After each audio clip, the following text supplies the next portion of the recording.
This is the Art of Network Engineering podcast. In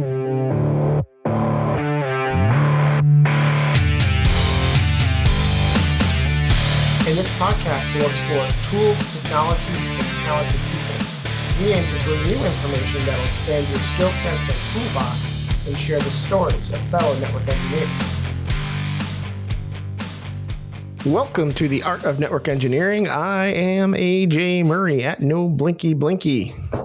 Unfortunately, Tim and Dan are, Andy. Tim and Andy are off tonight. Dan's looking me right in the face. Dan, how are you doing tonight? I'm doing great, AJ. How are you doing?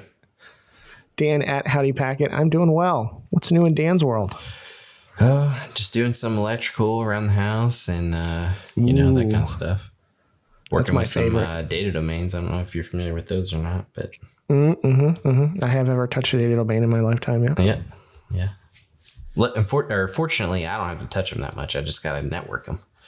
So, but you don't have to configure the data stores or all that good stuff. Not a Dan problem. Nope, that's the systems team. That's their crap. I love it.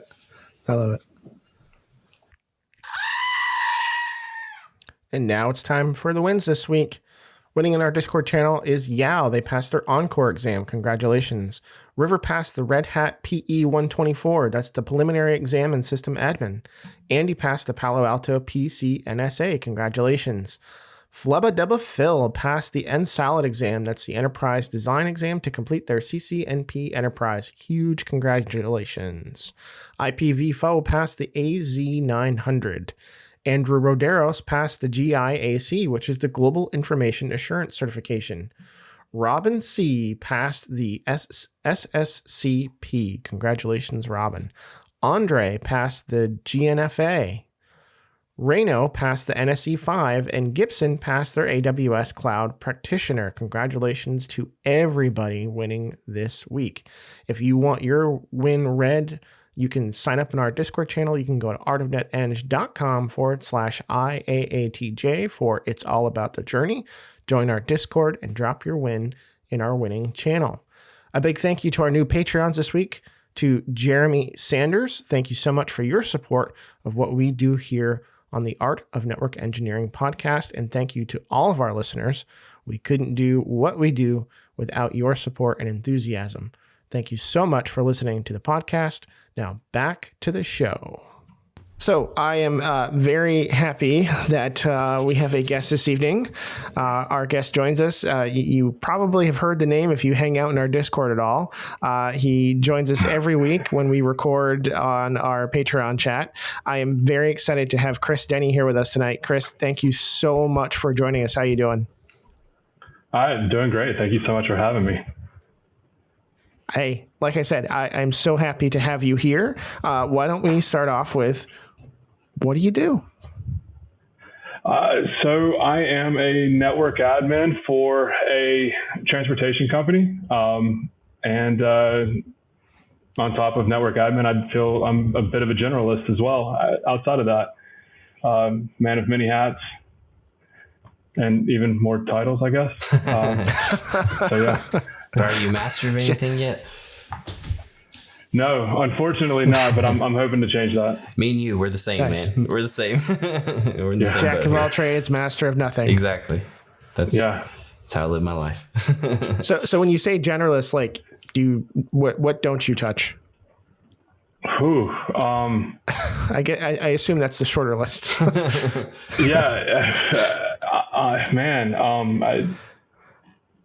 I can't really think of anything right now. I mean, it's pretty much. Are you like a single whatever hat needs to be worn? Yeah. I'm sorry. So are you like a single person in shop then? For the networking side, yeah, most definitely. It's going to be me that's touching routers, switches, firewall, other. But still, even then, I can get dragged into our Azure environment. I can get dragged into our on-prem AD environment. I can get dragged into PrintServe or hell, for that matter, working on actual printers if I'm on site still. Basically, I'm a guy that just makes things happen, I guess. Nice. If somebody needs something, yeah, exactly. If somebody needs something and I'm the one who ends up grabbing the call, I work to completion, and I don't really care what the subject matter is. Nice. I love that. That's a good attitude to have, though. You know, absolutely. It gets thrown at you. It might not be your wheelhouse. It might not be necessarily your responsibility, but you're the person on site right there in front of the thing. It's easiest to do the troubleshooting. You're just going to grab it by the bullhorns and ride it till the end. I love that attitude. So how long have you been doing that?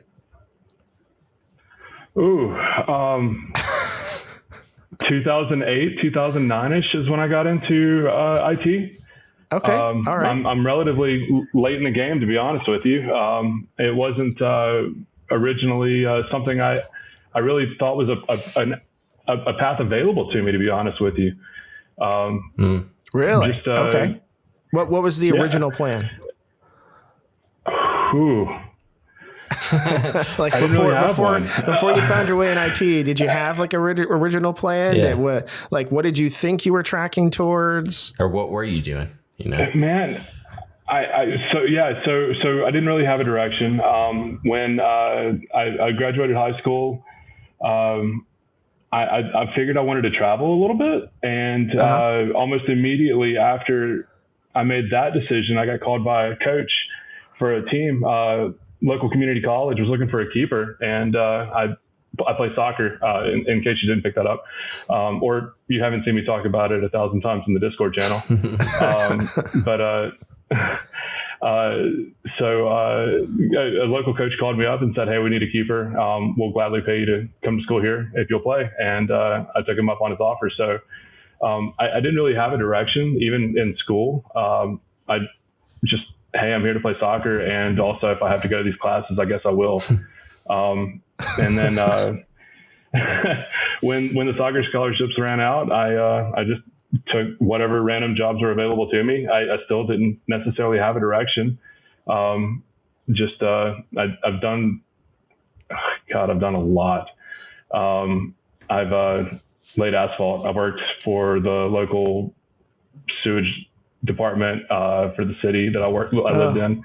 That's a shitty job. Very much so. I weed eated the side of the interstates for summers. Wait. What? Yeah. You weeded the side of the interstate? Yeah, weed eat. You know. Yeah, weed eated. Weed eater. Yeah, weed whacker. Whatever weed you call whacker. it. Were you in jail? Like, is that why? No. It was a summer job. Okay. When I was in between semesters, that was something I did as well. Okay. All right. But I've done manual labor. I've worked behind a desk. I've done a lot, and I don't know. Like I said, with my education, with my with the trajectory I had, I didn't necessarily feel that IT was an option for me. And like I said, around I was 28, I think 27, 28. I got an opportunity, and I jumped on it, and I've been doing it since. Okay, so what was that opportunity? So a buddy of mine, same avenue that everybody else has been down, that didn't have like a set path, right? Mm-hmm. Gaming. I had a buddy of mine that wanted to play a game called Counter-Strike Condition Zero with me. Okay. And I didn't have a gaming computer. So he was like, "Hey man, I've got all these extra parts. I'm going to show you how to build this thing. I need you to buy a graphics card." So I built a gaming computer, and I was like, "Oh, that's pretty simple. This is something that, I could, I can upgrade, I can tinker with." It became kind of a passion of mine. And then the same guy ended up, the company he was working for was looking for just a random help desk guy. And he recommended me. And I went in. I was very upfront, just, "Hey, man, I have no experience in this. I can build a computer, though. And if nothing else, I can Google the hell out of things." And he liked the attitude, and he took a chance on me, and I'll be forever grateful.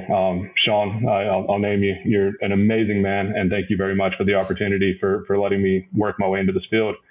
And it was a fantastic opportunity. I saw so much in such a short amount of time doing it. It was a consulting gig. Okay. Basically, just whatever they needed. I would be in a dentist's office, for the first half of the morning. I'd be in a law office for the second part of the day. Next day, I might be at a plant, CO2 plant, not far from where I grew up at. And, I'd be working on their network, or I'd be working on a computer there, pulling antivirus, pulling viruses, imaging, upgrading, backing up, writing backup programs, just whatever they needed. And, like I said, the exposure was amazing. If you ever get the opportunity to do it, especially if you're just starting out, that is a great way to see a very large amount of different environments and a different look at how people do things, or a different look at how things should, or even for that matter, should not be done. It's an amazing opportunity. So was it like an MSP or a partner or something like that? Or just like a really small? It was a local. Oh, okay. Yeah, it was like 3 of us. Gotcha. We covered a lot of ground. Gotcha. Wow. That's really cool. Yeah, absolutely. I mean, like, if you can get into a position like that, like help desk is really good, but man, like landing a spot like that is awesome. Because like you said, you get exposure to like so many different environments. I mean, like you had a little bit of healthcare, you had like the law office thing, like you had manufacturing, like those are 3 very different environments. Right. Mm-hmm. And seeing it like at any level, whether it's small business or enterprise, like you're going to get some good experience. Well, and to add on to that, though, one of the better pieces that I felt that has helped me along the way is it's not cookie cutter. There's nothing cookie cutter about it. You can go from one law office at 8 o'clock to another law office at 10 o'clock, and it's going to be 2 completely different environments, 2 completely different budgets, 2 completely different needs. And so, it's not a matter of I'm just going to go in, I'm going to throw this firewall in here, and I'm going to throw this router over there, and I'm going to we're going to use these Dells over here. Their needs and their budgets are 2 completely different worlds. And so, I'm having to shop around for, something that can fit their budget for, this person, or, just example, right? We may be throwing in, a full small business server environment over here, full Exchange, doing everything. And we may be throwing in Google Apps over here. And this was, 2012. So, just for reference, but, it was, you had to think on your feet. You had to, become a quasi expert on almost everything in a matter of minutes. And it was fun. It was exciting, and it was a challenge, and it was stressful, but it was fun. So when you were going to the community college, were you doing IT classes? Did you finish and get an IT degree? No, I wouldn't even say I was even doing classes, much less. He's playing soccer now. That's what he was doing. Exactly. So I've got a theory, guys, and this is just from the school of Chris, right? You can have good grades, you can work a full-time job, you can play a sport, or you can have a social life. Pick 2. Yeah. There you go. There you go. Yeah. I mean, there's no way around it. So, if you want to play a sport, that's great. If you want to play a sport, unless, let me rephrase that, right?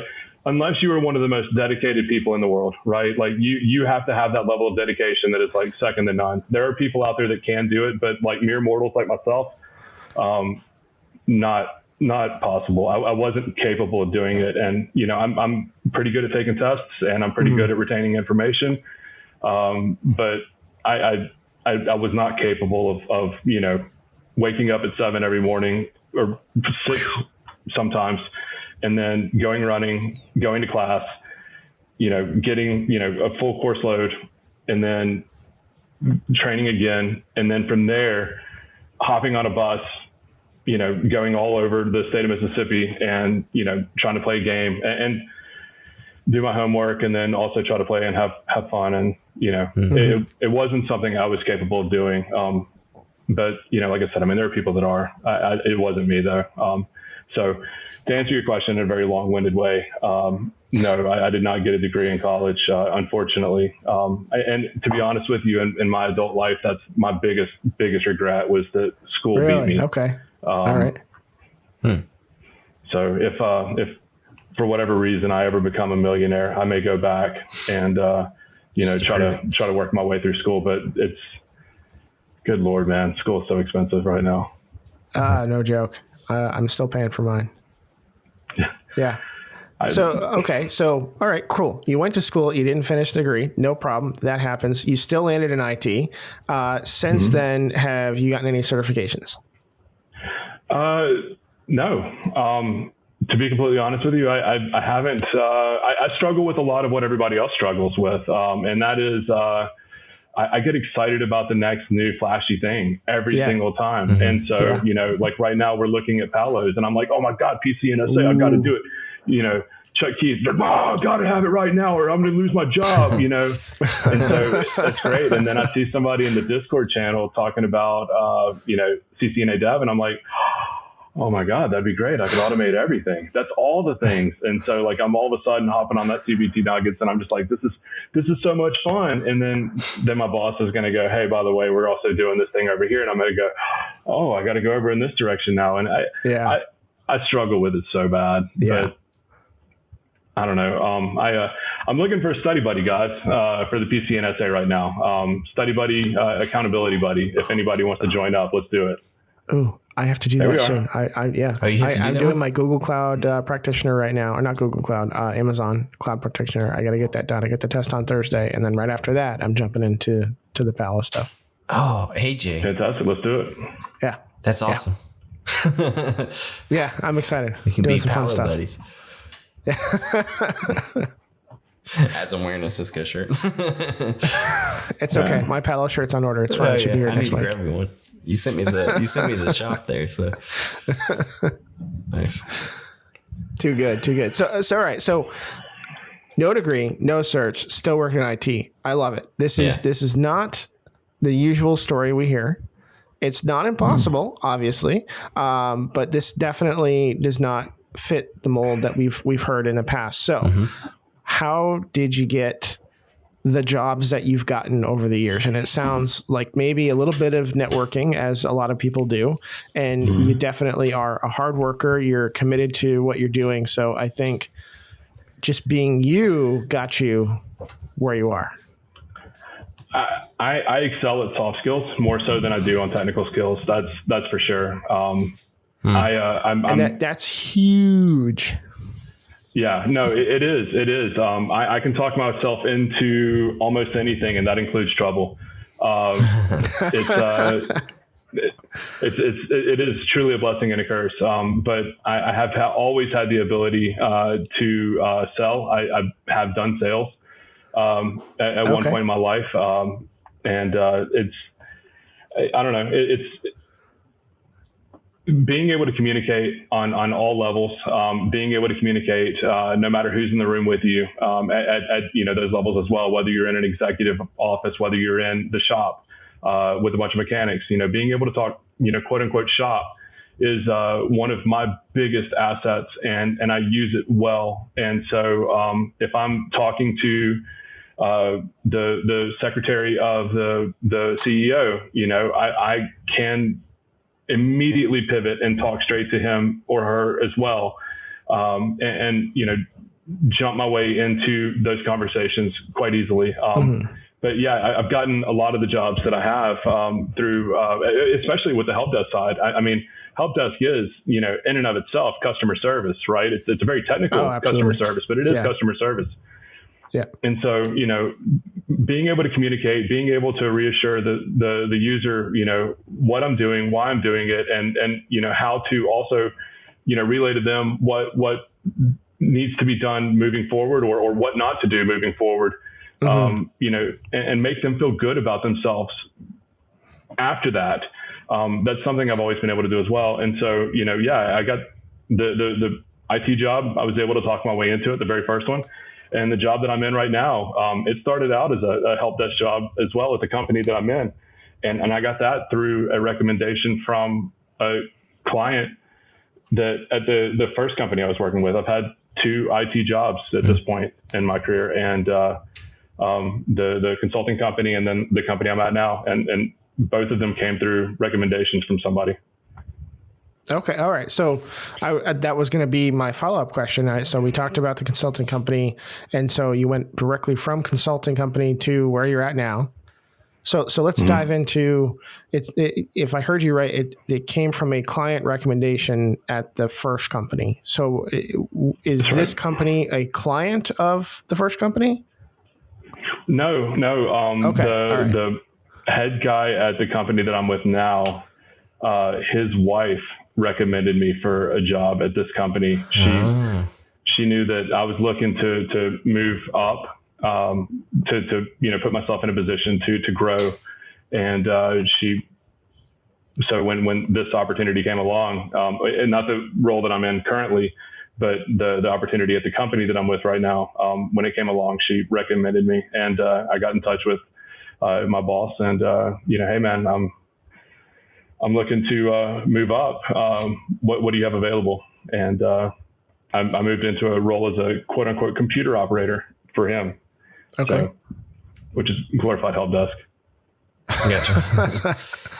One thing that I've noticed is different companies name their different, areas differently. Like, where I work, when I first started there, it was called Tech PC. Like, what is a Tech PC? I don't know. Shouldn't it be PC Tech? Yeah, but I wasn't a PC Tech, though. That was the funny part. Everything's backwards in Tennessee, though. Yeah. Okay. I see how it is. All right. I mean, it's true, but... There you go, Andy. You got your hitters here. Even if you're not here, you got your hitters here for you. Yeah. So that's like a little side path we could take for a second, because I've never had, I've had a couple of jobs with the same title, but they meant very different things, right? Like I've been a systems administrator at a couple different places. Yeah. I've been a help desk technician or IT support technician at a couple of different places. But like my very first job working in help desk, it was IT support technician. And I was basically a systems administrator. Like after like a few weeks where they got to know me, they got to trust me, they understood that I understood what was going on and how to administer systems.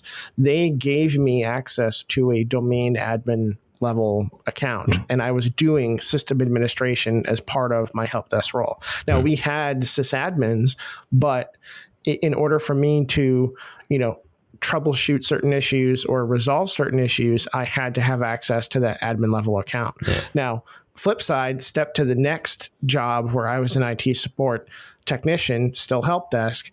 I was completely dumbed down as far as what I could do. It would happen to be in a school district. I could only unlock student accounts. I could not touch an adult account. Nice. I was just completely cut off, and then there was no way that I was touching an admin level account, right? Like, and so it is kind of crazy how you can have these kind of disparities, but yet kind of the same title. Right. Yeah. Yep. And I've seen that too in other positions. But yeah, so like when I first started, I was a systems administrator, and well, it was weird because they called it a systems/network administrator, right? And so, which it was funny because the entire group had that name or that title, but it was me and one other guy, and we were the only two that actually did networking out of the entire group, right? Okay. Now, and then the other guy, he didn't really touch systems, but I did both. I did systems and networking, and then I think it was like 2 years after I started, they finally was just like, okay, we're going to have a network team. Like just you guys, work on networking stuff. But still to this day, I still get called about systems, like things that I touched, because that's how it goes with some companies, right? Like if if you, especially like small to medium sized companies, if you touch something, you now become the owner of that in the user's eyes, right? Because whether you want it or not. Yeah, because they were like, hey, he came down here and that thing started working after he messed with it. And so now, and they remember that stuff too. So it's like 5 years down the road, they're like, they'll call you or send you an email like, hey, you remember that time that printer wasn't working right? And it's like, you were able to fix that. I was like, I don't even remember what I ate for breakfast. Like, yeah. So if you come into a company as Chris the computer guy or Chris the printer guy, you will remain Chris the printer guy for the remainder of your career. I've moved companies like 5 levels from that time. But yeah, I mean, seriously, you have to, if you want to get away from that. I mean, I've moved like 5 levels from where I started with the company I'm at. And, I'm still going to get those calls 100% of the time. I'm still going to get those calls. Yep. So, right. But, again, it's you put on your printer hat and you go fix the problem. I hate passing the buck. So James in the Patreon said, change your number. Yeah. Well, I wish it was that simple. Right. Block the spam calls. No, all right. So Chris, you started on help desk. What was the next step after that? You said you've had several different positions there. Yeah. So it became I started out as help desk. It was a bottom level role. Same situation where limited access, limited control, and then I moved into a help desk administrator role, and then I got to play around in full level domain, which I already had experience in that from the consulting gig. It was just kind of more of a formality, at that point, I was able to, basically do anything on a sysadmin level. If somebody needed, a change made here, I hopped in, file server shares, AD, permissions, the full gamut. Pretty much anything that needed to be done, I did it. So. Nice. I always love Active Directory. I've done it in my entire career, and I teach it at college. I actually just got done teaching file shares Monday night. We talked about DFS and all that good stuff, and it's just one of my favorite subjects. I don't know why. Maybe I'm just crazy. So it's powerful. It's powerful. It's very well designed, and if you implement it correctly from the ground up, it is amazingly great. If you come in behind somebody who didn't design it properly, it is amazingly not great. It's a giant pain in the ass, to be honest with you. But when done well, man, AD is awesome. And I'm getting to play with Azure AD now, and it's conditional access. It's so powerful, so fun. There's a lot of really cool tricks in there, and it's going to be a lot of fun too, I feel. Nice. Hey A1 fans, AJ here to remind you about NordVPN.com. NordVPN will help secure you wherever you go. I use NordVPN on all of my personal devices.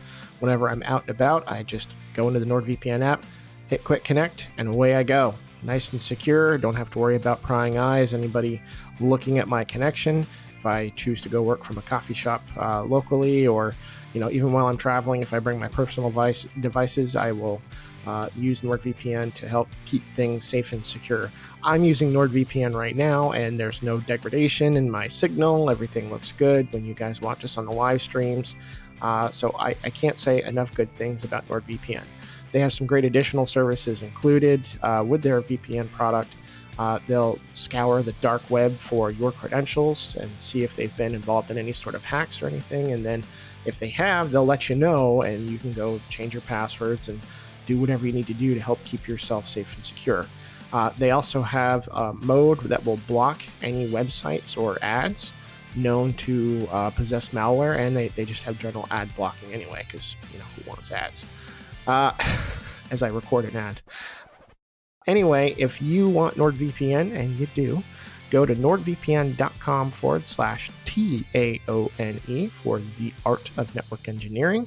And you can get a really great deal, 73% off 2 years plus 4 months free. So again, that's 73% off 2 years plus 4 months free of NordVPN. If you forget that URL, just go to nordvpn.com. At checkout, you can use the promo code TAONE for the Art of Network Engineering. And we appreciate your support as well as NordVPN support of the Art of Network Engineering podcast. Now back to the show. So what came after the help desk admin? Telco/network admin. Ooh, the phone guy. Yeah. We migrated to a Cisco call manager environment from a old Avaya key system, and it was a challenge. I mean, let's be honest, right? Like nobody just inherently understands how punch blocks work, and having to jump her over to another punch block, and like that was. It was a challenge. Learning how to code that, learning how to, how do you tone this out? How do you do that? Like, I mean, it's just not intuitive, right? And so once I finally got that figured out, then we were like, hey, crap, we want to start trying to bring all of our remote sites into a single phone system. So that was when we reached out to a local VAR, and we decided to go ahead and make the jump to Cisco. With their assistance, we rolled out Call Manager. I think it was 9.5 was our first version. We had Call Manager, Unity, the full gamut. We built everything out Jabber. with Hunt groups. Jabber Jabber? Yep, Jabber. Jabber.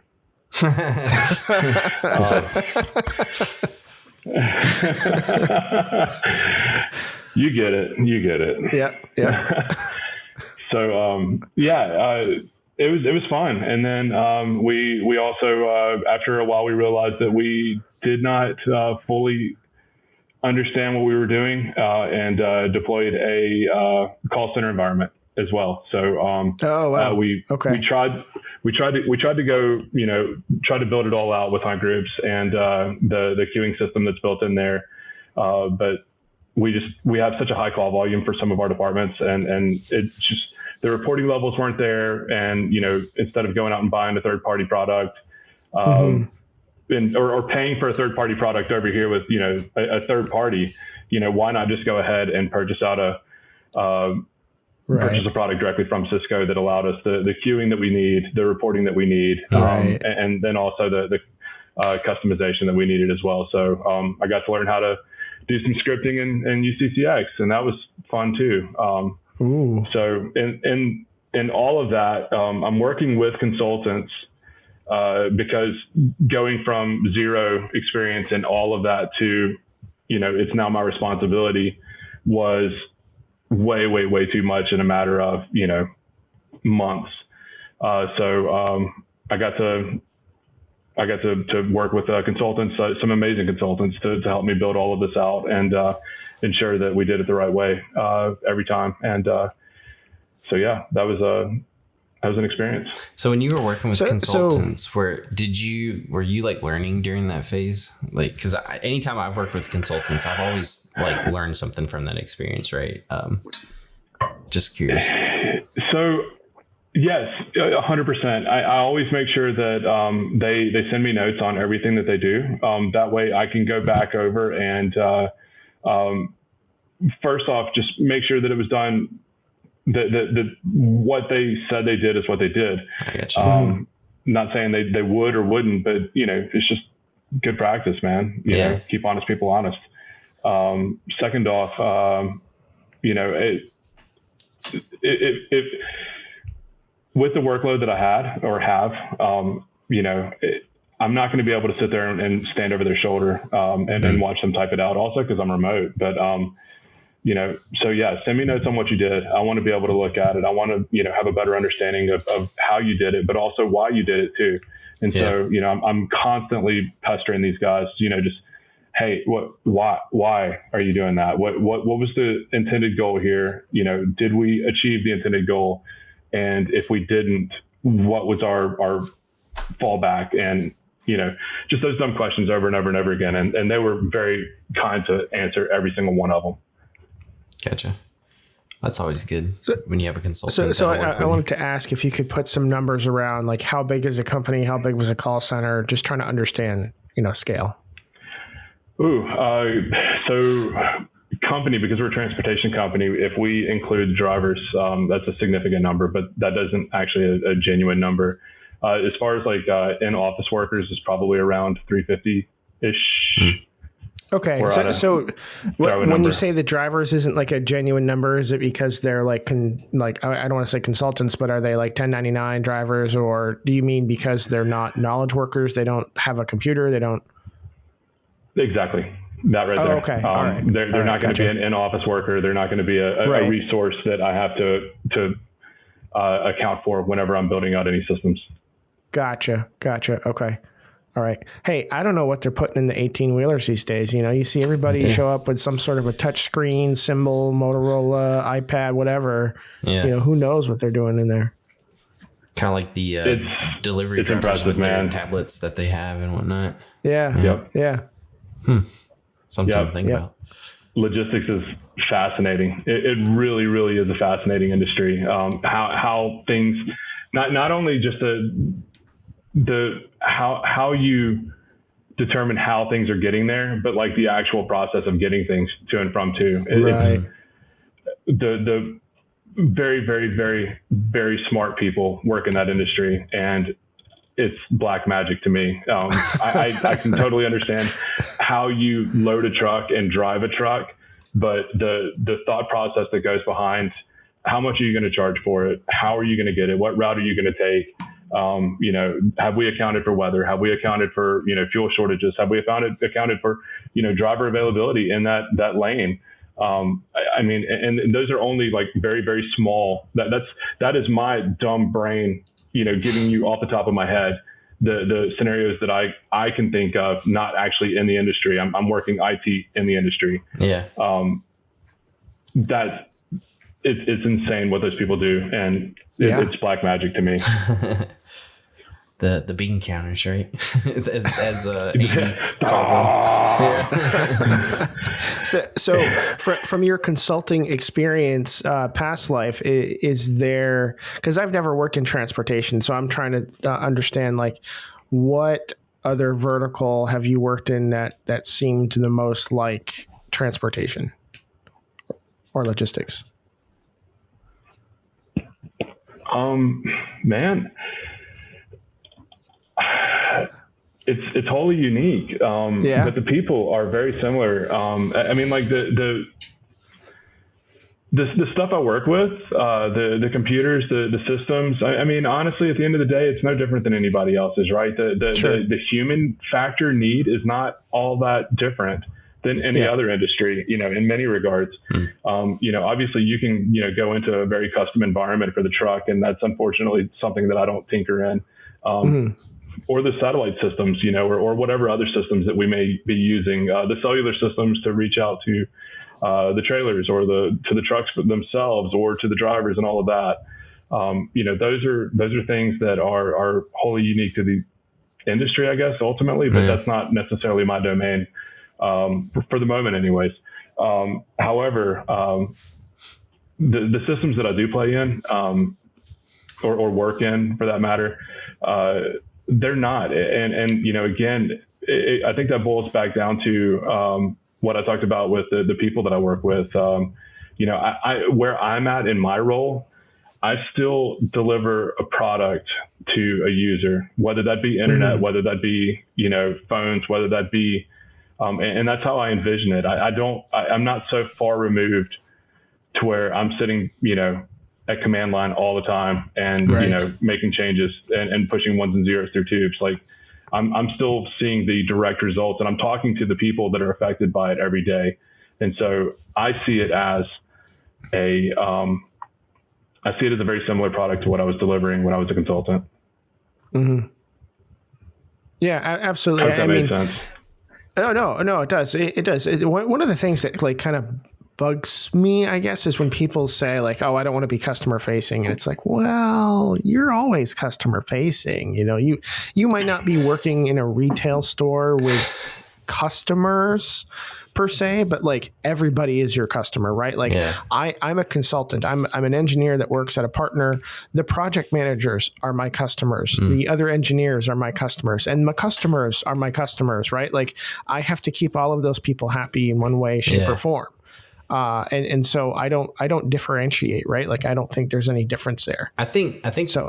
I think the thought process on that though, AJ, is that, you know, if you have like a public customer, whether you're going to see them again or not, they can act crazy kind of thing. Whereas if you have a working relationship with like our customers, right, if our users on our network and whatnot, right, you know, there's some difference in, you know, how they carry themselves. Now, I will say I have been cussed out by a customer/user before, but you know, so's the life of when you're on the like web filter and all that stuff. When you're an admin of that system, you know, people get pretty pissed about why is YouTube blocked, and they'll write you a nice little request. 100%. But yeah, so I think that's kind of the, you know, because I personally don't want to work for public facing customers.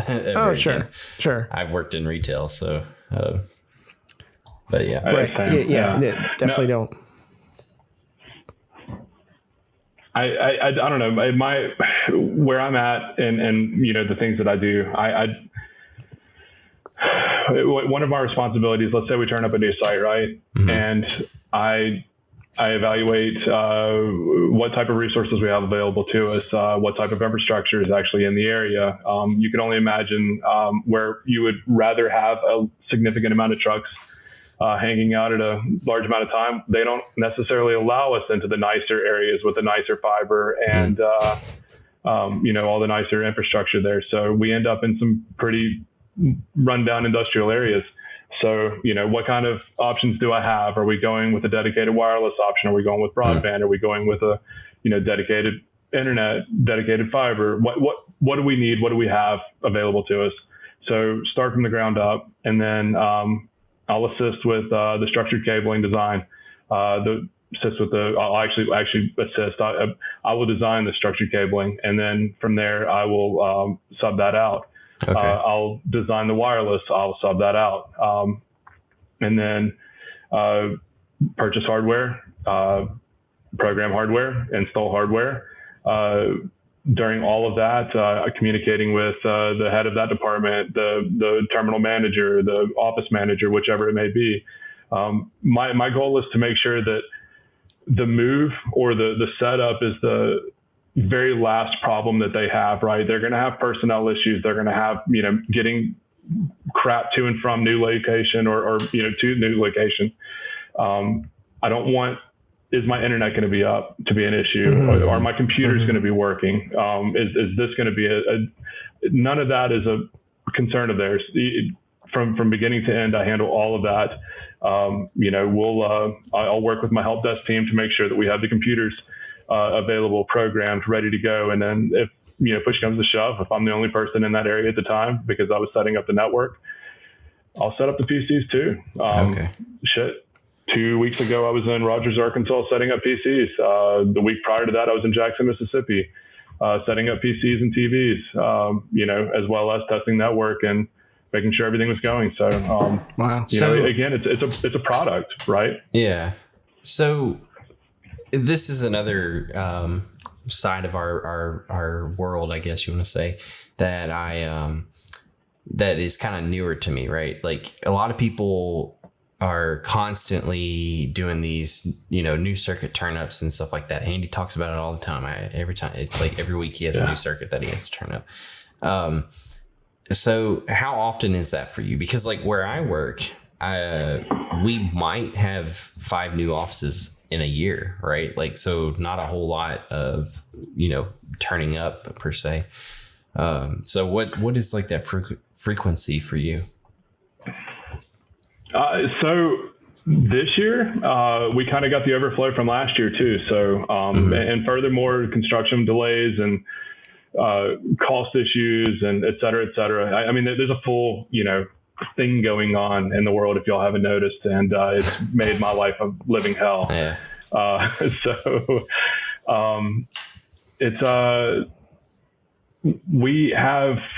we've done. I didn't have anything at all until roughly this quarter, and then I had three. But I guess let's go back before three full buildings, pre-COVID, but then and whatnot. also pre-COVID, I mean, there's an ebb and a flow to it, right? We'll build two, lose two, just depending on the need in the area and so on. So it's not like we have this massive, growth vertical going on, but it's always there, and it's always a possibility. And to be completely honest with you, in some instances, I could find out about it, in a very short amount of time, and I have to stand up a lot of crap really quick. Yeah. And I'm sure you have a beautiful ticket system that will build all that out for you and everything, and has a checklist for you and all that. Oh yeah, dude, 100%, 100%. Yeah, nice. We're totally not using Spiceworks. It's not that. Yeah. Well, I mean, you said some are coming up, some new ones are coming up, some old ones are going down, depending on the need, right? But I would say, in my experience, there's just as much work that goes into a tear down of a site as there is bring up a site. 100%. So that's 100%. That's a lot. Yeah, making sure that you get all your resources back to the home office, making sure that you inventory is a pain. It sucks, but it's a part of it too. Is that part of your responsibility? Communicating with users. Yeah. Y'all don't have a inventory department or anything like that? Does each group No. They're responsible for their inventory basically? Yeah. So I don't want to say that I'm the only one responsible. I have a team. I work with a team. I don't have a team. I work with a team that, each one of those guys are amazing in their own right. And, I may be the guy on the ground at the time. Somebody else may be the guy on the ground at the time. It just depends on who drew the short straw.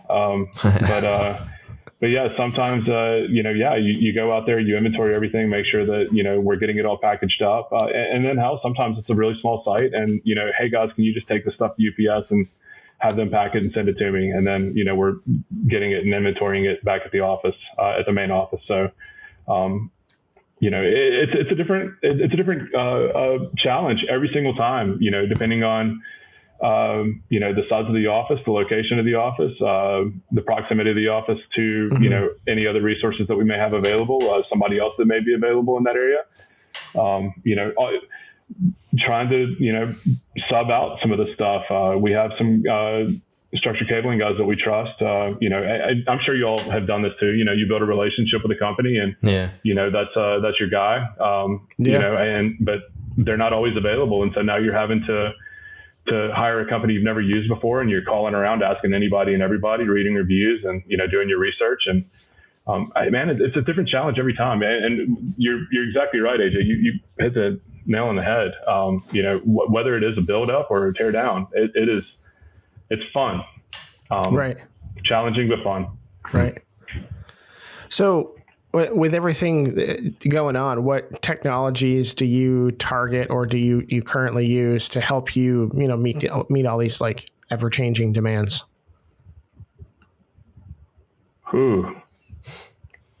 Excel. I guess I was thinking are you using SD-WAN? Are you? No. Excel. Excel. I mean, that's it, right?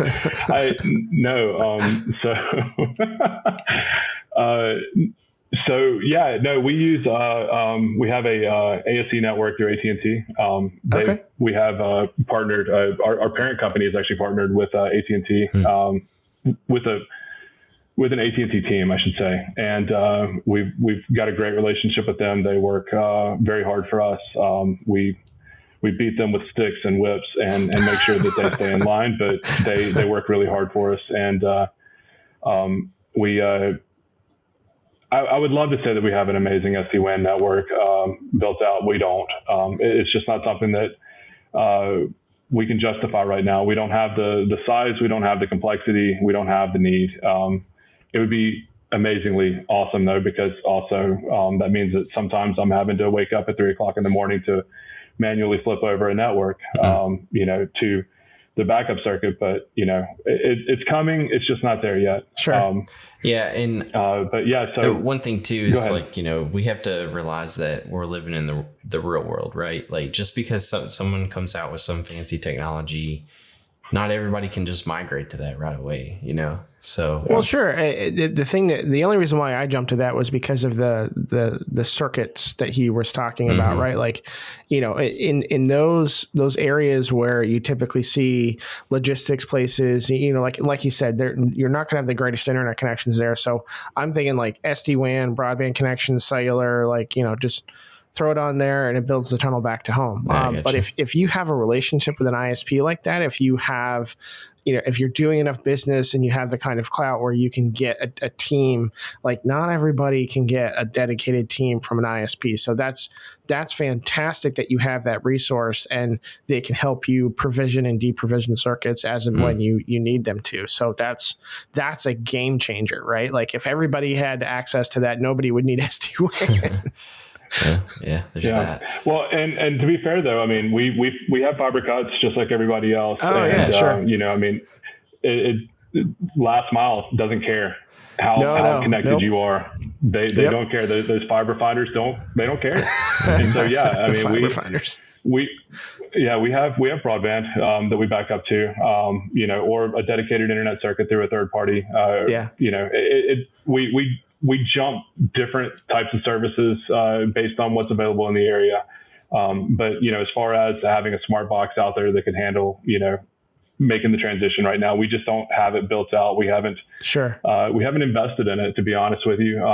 We've got several other major issues that we're trying to fight right now, but that is on the horizon and I'm stoked. I'm if nothing else, just for the fact that I love my sleep. But it's coming. Nice. Okay. That's good. Nice. So I'm trying to remember where we left off here. Did we cover all of the different positions that you have worked in leading up to your current position? Yeah, I think so. So started out as computer operator, then moved to help desk administrator, then moved to network/telecommunications administrator. And that's currently where I reside. Okay. All right. So still the network and telecom guy. And you got rid of the pots and you're using the pans. If you don't know what pots, plain old telephone system, pans, pretty awesome new stuff referring to VoIP. Yeah. Pots and pans. I've never heard that before, but really? I dig it. Yeah. Yep. Pots and pans. Awesome. All right. I can't believe it. We're almost coming up on our hour here. I don't want to ditch without giving you an opportunity to discuss anything that we didn't cover, any tidbits of information that you want to share. Yeah. Man. So one of the things that I would like to, I think I've established that I haven't taken a very direct path to the career that I'm in right now. And nor do I feel like even in the career that I'm in right now, have I maintained a direct path. I've always been the type of guy that, I just do what needs to be done. Right. I hope ultimately that my team has always known that when somebody's needed in the trenches, you can always look to the right and I'll be there. And that type of resource has been, being that type of resource, I feel is what really pushed my career to the level that it's at. Just, hey man, whatever you need, I'm here. Whatever technology, whatever you got, I'm there. And so I think that, if you are struggling in the company that you're in, become that guy. Become that guy that just says, hey man, I'll take ownership of this. Become that guy that just says, hey, I will do that. It sucks. I mean, let's just be honest, man. Becoming the guy that does the shitty job, nobody really wants to do that. And that's why you will become noted, is because you will become the guy who will do the shitty jobs. Right. At some point, it will benefit you, I promise. So do that. But also, and I want to notate this too, have some sort of goal with what you want to accomplish within that company as well. So whether you talk to your boss or whether you talk to your boss's boss or whoever you report to, make sure that there is some structure to your advancement within that company. Make sure that you have designated, if I accomplish X goals, I am going to be at this level. If I accomplish these next goals, I'm going to be at next level. Coming from a sporting world, playing on a team that's not winning games, playing on a team just for minutes means nothing, right? You want to get better. You want to do things. You want to become somebody in that sport or in that field for that matter. And ultimately, make sure that you're not just getting minutes. Tenure means nothing if you're not moving.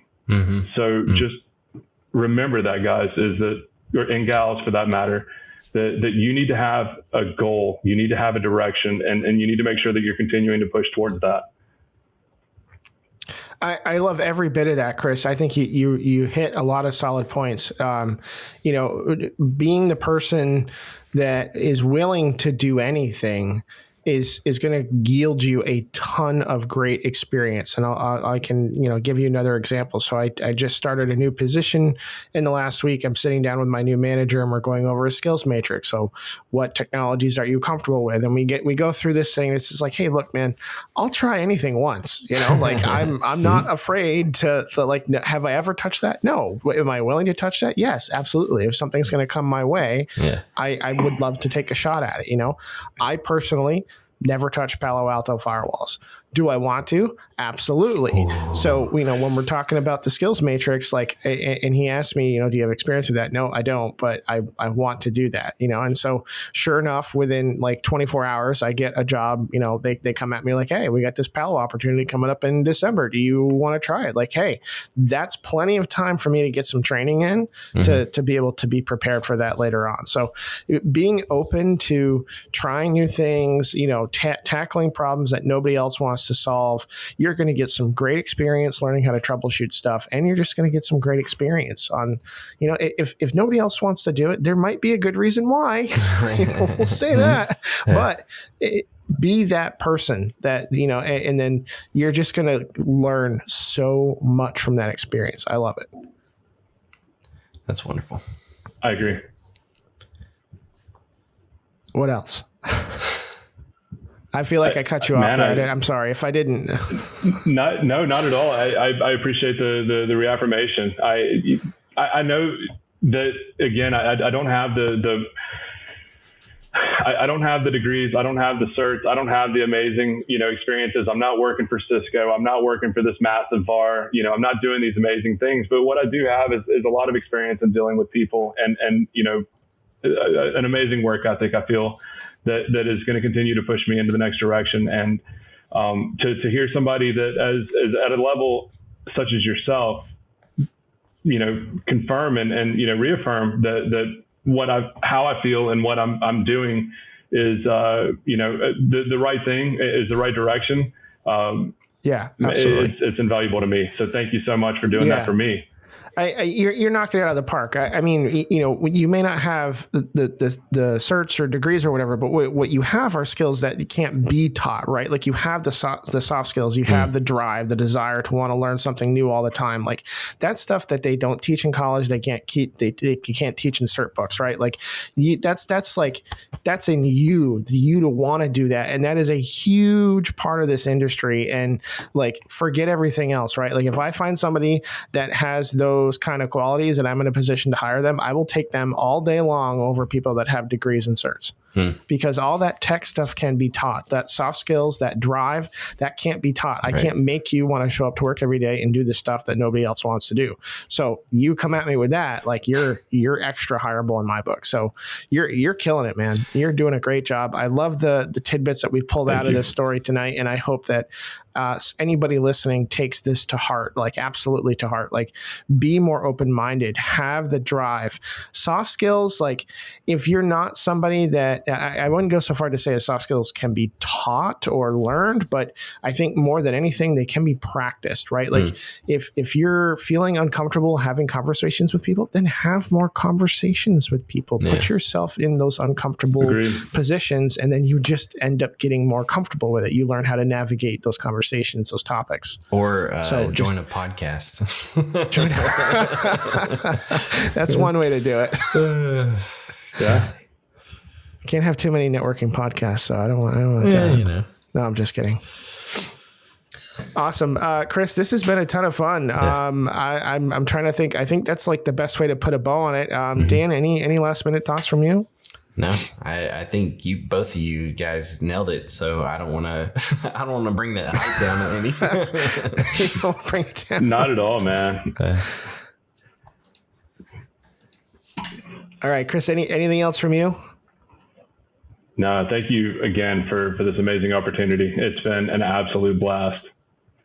Yeah, I can't, I love doing the podcast, and I hate it because this time goes by so fast. Like, I feel like we could keep going with you and it just, but we're doing this thing. We got to try to keep it to a certain amount of time. And so thank you so much for joining us, Chris. I'm sure we'll hear from you again. I know we'll talk to you again. We'll see you in the Discord, and we'll chat with you in the Patreons. If you are interested in joining Chris, you can go to patreon.com/artofneteng and join the Patreon program. We thank all of our Patreons for your support of what we do here.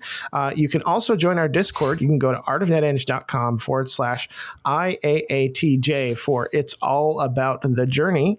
And you can join us in the Discord, and you can jump into a study group. You can chat with us on our happy hours every Friday. It seems like they're happening every Friday and Saturday. I don't know how I'm missing the announcements. I wake up the next day and I see people on Twitter, that happy hour was so much fun. I'm like, shit, I missed another one. But no, I love it. I love seeing all that stuff go on. So you can join us there. And awesome. Guys, thank you so much for another wonderful time here. And we'll see you next week on the Art of Network Engineering. Hey everyone, this is AJ. If you like what you heard today, then make sure you subscribe to our podcast on your favorite podcatcher. Smash that bell icon to get notified of all of our future episodes. Also, follow us on Twitter and Instagram. We are at Art of NetEng. That's Art of NETENG. You can also find us on the web at artofnetworkengineering.com, where we post all of our show notes. You can read blog articles from the co-hosts and guests, and also a lot more news and info from the networking world. Thanks for listening.